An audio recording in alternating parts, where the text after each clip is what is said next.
You know what's funny? Every time someone tells me hybrids are complicated and unreliable, I just smile. Because they're looking at it completely backwards. Think about what a hybrid actually is on paper.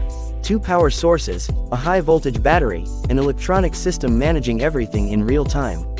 More complexity, more components, more things that could go wrong. That's the logical conclusion, right? And yet, go find a New York taxi driver who's been running a Prius for 6 years. Go look at the owners posting odometer photos at 400,000 miles, at 500,000, at 600,000 miles on the original engine. Something doesn't add up, or maybe something adds up perfectly, and most people just don't know what it is. Today, we're going to fix that. 3 reasons, 3 engineering decisions that almost nobody talks about. And by the end of this, you'll never look at a Toyota Hybrid the same way again. Let's start with the first reason. And I want you to forget everything you think you know for a second. Because the most important thing happening inside a Toyota Hybrid is what the engine is not doing. In a normal car, the gasoline engine does everything. Every single time you pull away from a light, that's the engine. Every time you crawl through city traffic, that's the engine. Every moment of acceleration, every low-speed movement, every stop-and-go cycle, all of it, the engine alone. That means constant RPM spikes, constant load changes, constant mechanical stress repeating over and over thousands of times a day. Now, in a Toyota Hybrid, the electric motor steps in. During low-speed movement, electric motor. During stop-and-go traffic, electric motor. During those first critical seconds of acceleration, when stress is at its peak, the electric motor's already there, absorbing the load before the gasoline engine even has to think about working hard. I always use the same analogy when I explain this to people. Imagine 2 runners. One of them sprints every single time. Full effort, every distance, every terrain, no breaks, no help. The other one has a teammate. Someone who takes over on the hard stretches. Someone who shares the burden. After 10 years, greater than snorts greater than which runner's body holds up better. That's your Toyota Hybrid engine. It's not stronger than a conventional engine. It's just protected, less strain, less heat, less friction, and less friction repeated across hundreds of thousands of cycles becomes something enormous over time. Here's the part that really gets people. City driving, the kind that destroys conventional engines the fastest, actually becomes less damaging in a hybrid. Because the electric motor absorbs the most brutal part of urban driving before the combustion engine is ever asked to deal with it. Less wear every single day. Day after day after day. That's where the mileage comes from. And now, the second reason goes even deeper. And this one changed the way I think about engine longevity completely. Most people believe engines die from age, from mileage, from time, but that's not really what's happening. What actually kills engines is stress cycles.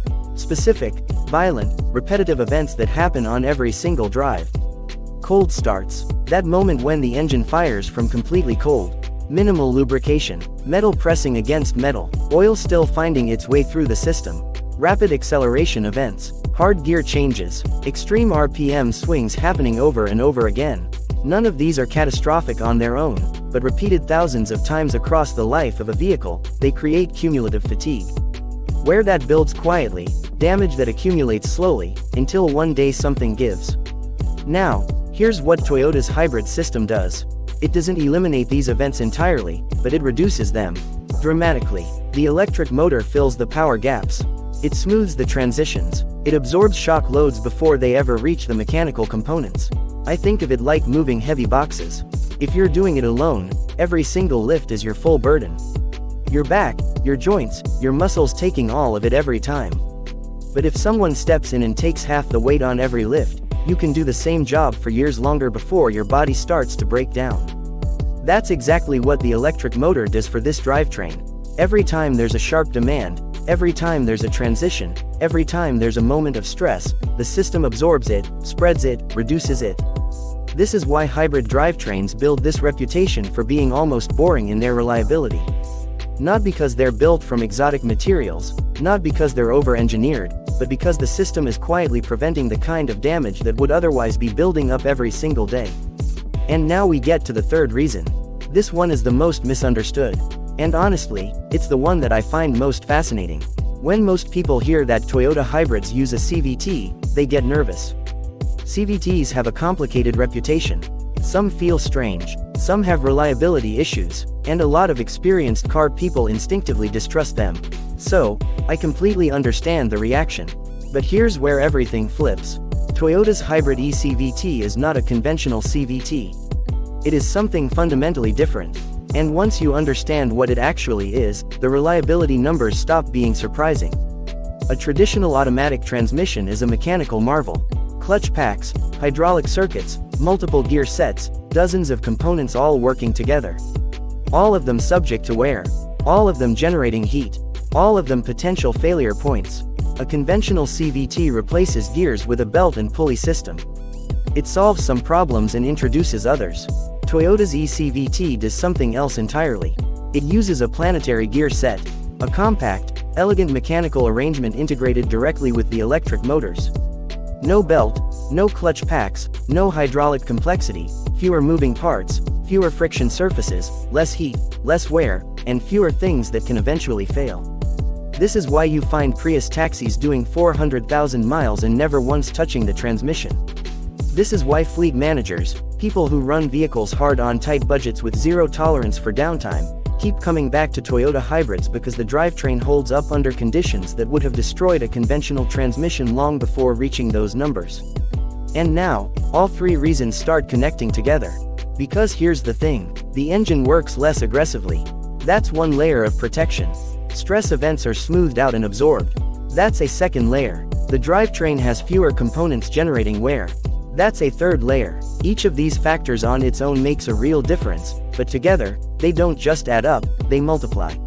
Small reductions in wear repeated across every single drive cycle compounded across thousands of hours of operation across hundreds of thousands of miles. The gap between a Toyota hybrid and a conventional powertrain keeps growing wider the longer you drive.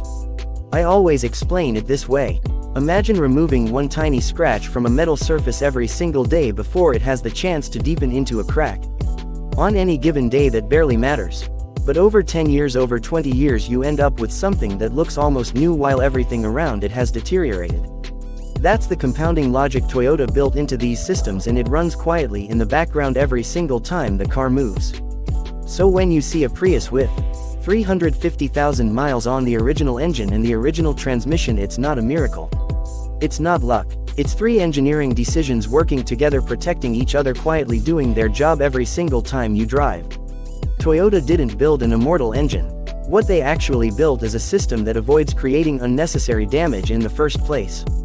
The engine is protected because it shares its work. The drivetrain is protected because the shock loads are absorbed before they arrive. The transmission is protected because most of the failure points were simply removed from the design. Sometimes reliability isn't about stronger parts. It's about smarter systems that protect the parts you already have. And when you stack all three of those principles into a single vehicle, you get something that can cover 500,000 miles and still have plenty left to give. So I want to know, what is the highest mileage Toyota hybrid you have ever seen? Drop it in the comments below, because some of the numbers people share are honestly almost impossible to believe.